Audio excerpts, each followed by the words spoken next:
Hello everyone. The moment has finally arrived. The Ever Since You Left Me remix video has officially dropped, and it's already sending shockwaves across the internet. And once again, Remy Ma is stepping right back into the fire, seemingly firing another lyrical shot aimed directly at Claressa Shields. And honestly, according to the narrator, it's justified, because Claressa Shields has reportedly been active in comment sections, throwing subtle jabs, while allegedly avoiding stepping into direct confrontation on the track. So in that context, the speaker insists that Remy Ma is fully within her rights to respond however she chooses, especially after everything that's been building up behind the scenes. Now, the clip itself isn't even being played. The narrator makes it clear, just go watch the video directly, because that segment might not even stay up long enough to be re-uploaded. But then comes the line that really stands out. Remy Ma delivers a sharp message. Always the one, never the two, followed by a cutting remark telling someone to go find something stupid to play with, he picked you. And at this point, it becomes pretty obvious who the target of that message is supposed to be. From there, the tone shifts into prediction mode. The narrator claims it will only take 20, 30, maybe 40 minutes before Claressa Shields jumps back online, either with a subliminal response or another comment adding fuel to the fire. According to the speaker, this pattern is nothing new. Claressa Shields is described as someone who frequently appears in comment sections, despite previously claiming she was stepping away from online drama and becoming a changed person. The narrator dismisses that idea completely, calling it inconsistent and suggesting it was never real in the first place. The expectation is simple, that she will crash out again sooner or later, continuing the cycle of online back and forth. The narrator also mentions catching Claressa Shields in the comment section once again, suggesting she will likely respond to this new verse just like she has responded to previous situations, and that her comments always end up getting noticed and circulated. Then the discussion shifts into another layer of controversy, a rumor circulating online involving Claressa Shields, Papoose, and speculation about a friend's baby. The narrator highlights how people online have been connecting names, creating theories, and stirring conversation around personal relationships and identity claims. It's messy, it's emotional, and according to the narrator, it's only going to escalate from here. Things quickly spiral out of control as the conversation shifts into deeper controversy online. The narrator points out how people are allegedly taking things too far, especially with posts circulating that show a side-by-side comparison of Papoose and a baby, fueling even more speculation and heated debate across social media. In response to the growing rumor, Claressa Shields is said to have reacted strongly, calling out the person behind the claim and expressing frustration over how far the narrative has gone. She reportedly criticizes the spread of what she describes as a false and damaging rumor, accusing the originator of knowing the truth yet refusing to be honest about it. She labels the situation as disturbing, claiming that attention and clout are being prioritized over morals and loyalty.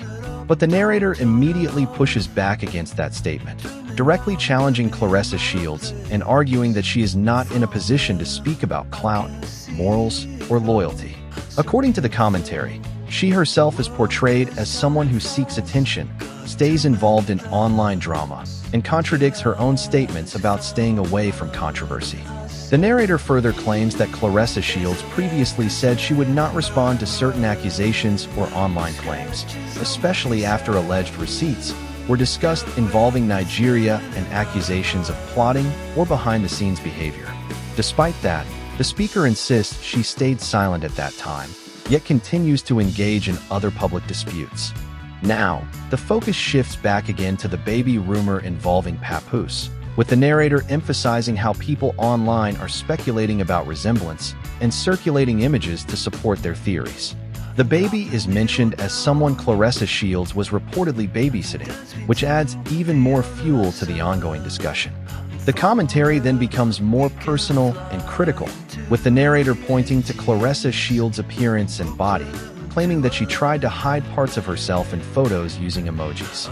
The speaker highlights this while questioning how a professional boxer could be perceived in that moment, especially given the expectations placed on athletes in terms of fitness and discipline. The narrator also references her recent lifestyle choices, mentioning travel, eating, and drinking, and suggests that such habits are affecting her physical condition. This is framed as concern mixed with criticism, implying that discipline is being neglected. Finally, the tone becomes warning-like, as the narrator claims that Papoose is influencing Claressa Shields in a negative direction and suggests she is heading towards self-destructive patterns.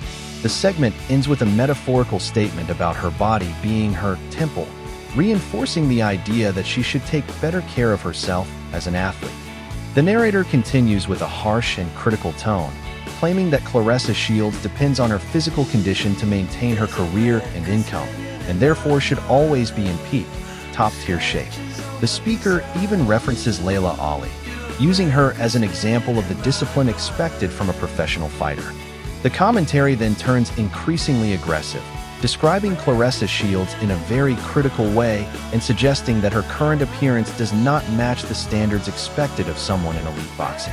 The narrator questions how she can be preparing for fights while not maintaining strict discipline year-round.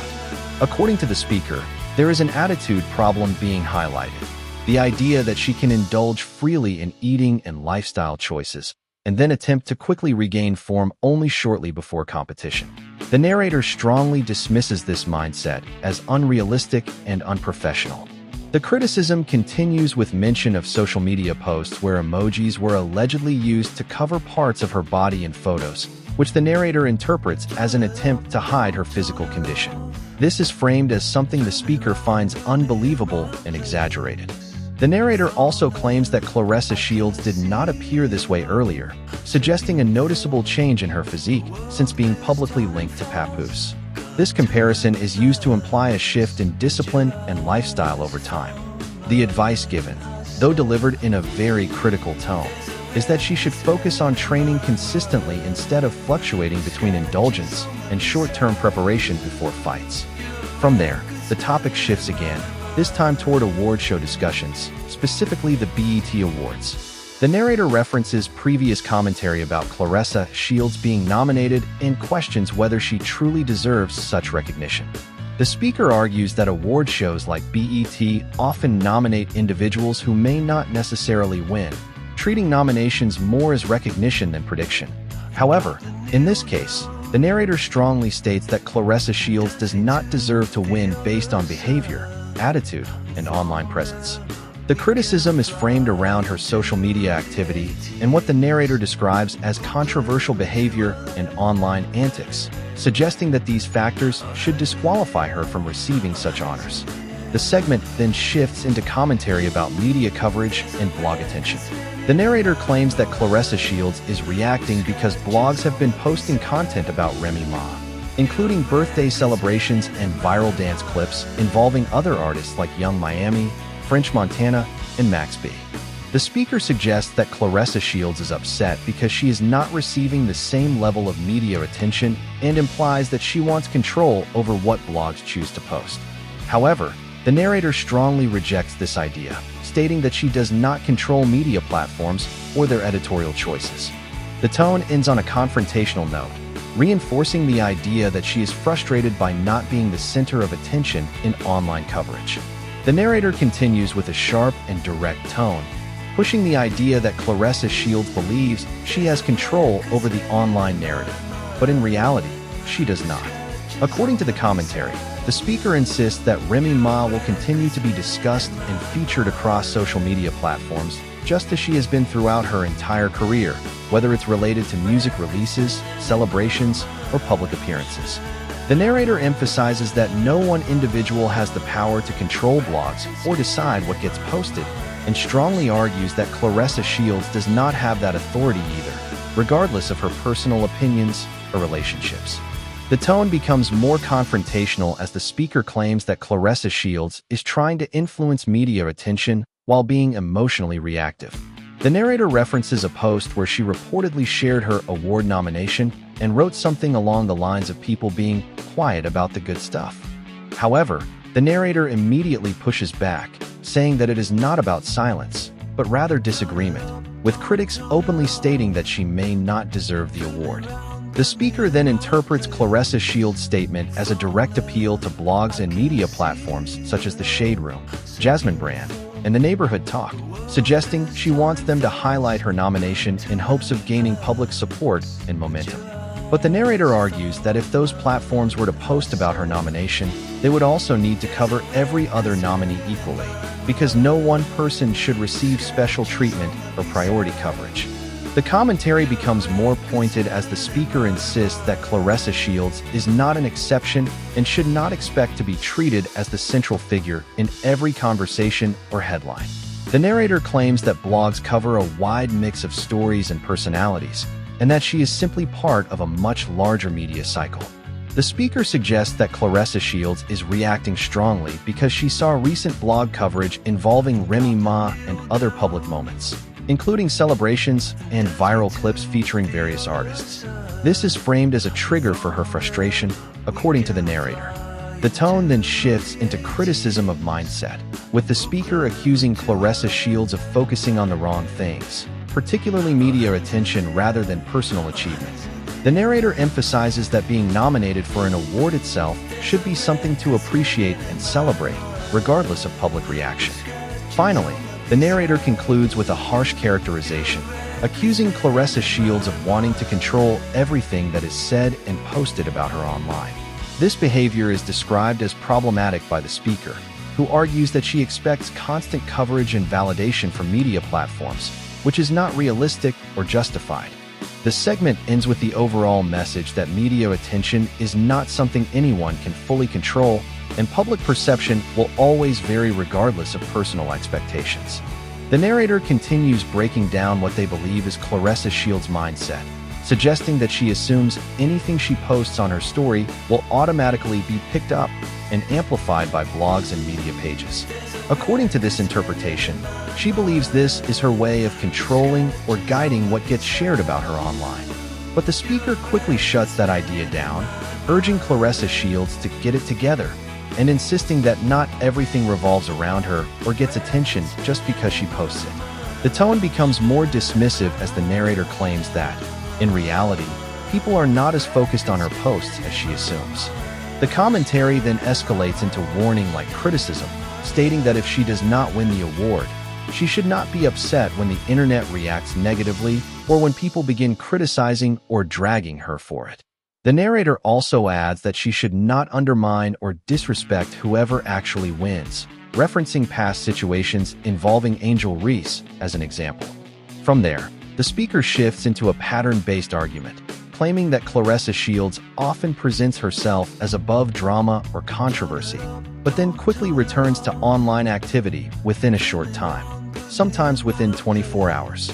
The narrator describes this as a repeating cycle where she steps away from conflict briefly, only to re-enter it again. The tone becomes more personal and speculative as the narrator suggests that her recent behavior is influenced by her time away from Papoose, implying that after spending time with him during a trip or vacation, she becomes active again online once that period ends. This is framed as a recurring emotional or behavioral cycle by the speaker. According to the narrator, after a few days pass, she allegedly returns to social media and re-engages in discussions, which the speaker describes as starting it up again, like before. This pattern is portrayed as predictable in their view. The narrator then claims that Remy has once again responded strongly, intensifying the ongoing back and forth between the parties involved. Because of this, the speaker expects further reactions and escalation from Claressa Shields, suggesting that she will likely respond again in frustration. There is also mention that clips of Remy Ma's verse are being circulated online, though not the full video. Only selected segments are being shared across blogs and social media platforms. The narrator believes this selective sharing will further fuel reactions and possibly trigger another response. Finally, the video closes with the narrator addressing the audience directly, asking viewers to share their opinions in the comments, like the video, and subscribe for more content. The tone ends on an anticipatory note, suggesting that the situation is still developing and more reactions are expected soon.